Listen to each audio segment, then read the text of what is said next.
tu as grossi, tu as noirci, tu ne te maries pas, tu n'as pas d'enfant. Ça crée beaucoup de choses. Ou encore, aujourd'hui, dans nos familles, ah, ta petite sœur s'est mariée, toi, tu ne t'es pas mariée. Ça tue la confiance en soi parce qu'on se dit, ah, est-ce que finalement j'ai réussi? Ou ton petit frère, il travaille dans telle entreprise, toi, tu es encore là, dans la maison familiale et tout. Je ne suis pas en train d'applaudir ça, mais je dis que cette façon de faire, cette façon de vouloir changer les gens n'est pas la bonne. Ça tue la confiance et ça mène les gens dans une dépression terrible. Donc, on va dire que c'est la société. Bonjour à tous, c'est Cathy Gabriela et vous êtes sur le Mwinda Project. Madame Cathy Gabriela, bonjour et bienvenue dans Mwinda Project. Bonjour et merci. Comment ça va? Je vais bien. C'est en tout cas un plaisir de vous avoir dans ce Mwinda Project. Mwinda Project pendant lequel nous parlerons essentiellement de la confiance en soi, qui est un sujet qui, je sais, que vous passionne énormément. Mais avant, à l'attention de toutes les personnes qui suivent ce podcast, est-ce que vous voulez bien vous présenter? Alors, je suis Cathy Gabriela, organisatrice, promotrice d'événements. Avec ma sœur, il y a plus d'une année, on a lancé l'agence d'hôtes et hôtesses Sista Consulting. Et sur Facebook, j'ai une plateforme qui parle des réalités de la vie au nom de Cathy Gabriela. Voilà. C'est justement à travers cette plateforme que nous avons jeté le dévolu sur l'idée de cette émission où nous parlons de confiance en soi, je le rappelle. Quand vous entendez l'expression confiance en soi, qu'est-ce que cela signifie profondément pour vous? Alors pour moi, la confiance en soi, c'est croire en ses capacités et ses valeurs, même quand il y a un brin de doute. Croire en ses capacités et ses valeurs, même quand il y a un brin de doute. Concrètement, qu'est-ce que ça veut dire? Alors, je vais prendre un exemple. Je vais prendre un exemple concret. Moi, j'ai vécu un jour, d'accord? Un jour, pendant que j'organisais un événement, on m'a sorti comme ça que je n'étais pas capable parce que je n'avais pas d'expérience. C'était vrai, je n'avais pas d'expérience. Mais je savais que je pouvais organiser cet événement. C'était, je pense, faire une décoration. Et je savais que je pouvais faire, même si je n'avais pas d'expérience. Vous voyez? Il y avait un doute en moi, mais je savais, il y avait cette capacité-là de croire que je peux aller loin. Là, moi, j'avais confiance en mon talent d'organisatrice, en mon talent de décoratrice. Voilà. Oui, je n'ai jamais été une personne qui a toujours eu confiance en elle dans tous les domaines de la vie. J'ai beaucoup douté. Moi, j'ai passé une enfance très difficile, avec un manque de confiance en soi, mais vraiment à 10 000%. Mais enfant, quels sont ces événements qui ont fragilisé cette confiance-là? Alors, enfant, je vais déjà parler de mon physique. Enfant, jusqu'à présent, j'ai une peau très sensible. Et en grandissant, j'ai commencé à remarquer que, j'avais des taches aux pieds, mais vraiment des taches. Hein. Je me souviens qu'au CE1, moi, je n'avais presque pas d'amis parce qu'à l'école, tout le monde se moquait de moi. Vous vous imaginez. Au CE1, j'avais 5 ou 6 ans. Et mes amis se moquaient de moi. J'avais qu'une seule amie et elle était infirme.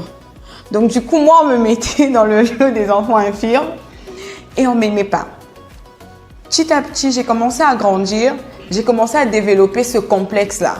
Toutefois que j'avais une jupe qui laissait mes pieds dehors, on me regardait. Mais vraiment, on me regardait. Et ça a commencé à développer un grand complexe par rapport à mon physique. Jusqu'à me dire que je n'étais pas belle. Je pouvais me regarder dans le miroir et pleurer, mais vraiment pleurer. Hein. Je me souviens qu'un jour, maman dit, tu m'écoutes? Ma maman est rentrée dans la chambre et m'a dit, oh Lingala, osole la nini. Je dis rien, je pleure pas. Mais en vrai, je pleurais parce que je venais de me voir dans le miroir et je disais que je ne suis pas belle. Les gens ont raison parce que c'était sur les pieds, c'était sur mon visage, c'était sur les mains et tout. Et je me souviens que je faisais des grimaces dans le miroir et me dire, ah, Cathy, tu n'es vraiment pas belle. Et là, ça a développé un complexe incroyable. Et quand je parle de cette scène du CE1, je n'étais pas très douée à l'école. Donc, du CP1 au CE1, j'étais vraiment pas douée à l'école. Donc, on me répétait tout le temps que ma petite sœur était plus intelligente que moi et tout. Et ça m'a brisé.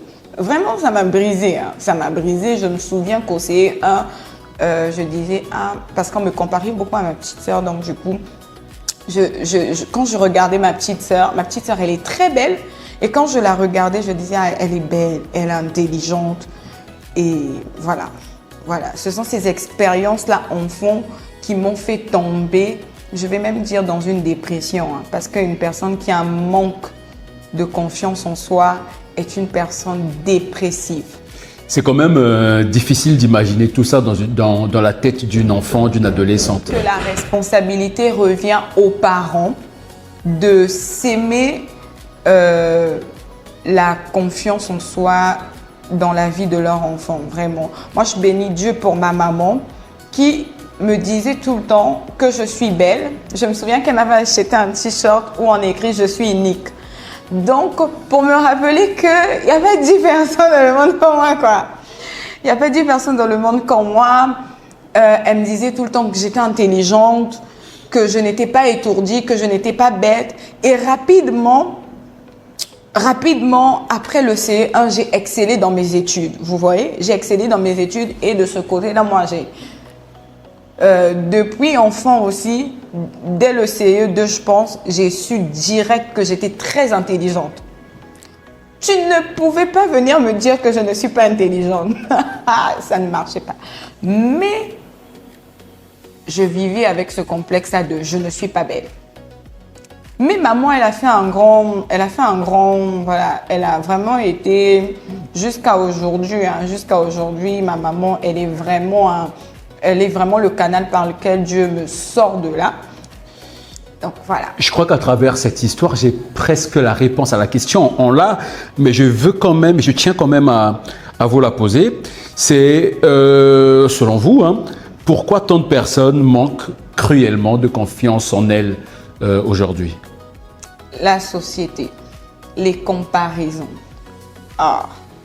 Ça tue la confiance. Les critiques. Je lisais un post hier et cette personne disait que le fait de dire à une personne que tu ne connais pas ou même que tu connais, tu as grossi, tu as noirci, tu ne te maries pas, tu n'as pas d'enfant, ça crée beaucoup de choses. Ou encore aujourd'hui dans nos familles, ta petite sœur s'est mariée, toi tu ne t'es pas mariée, ça tue la confiance en soi parce qu'on se dit est-ce que finalement j'ai réussi?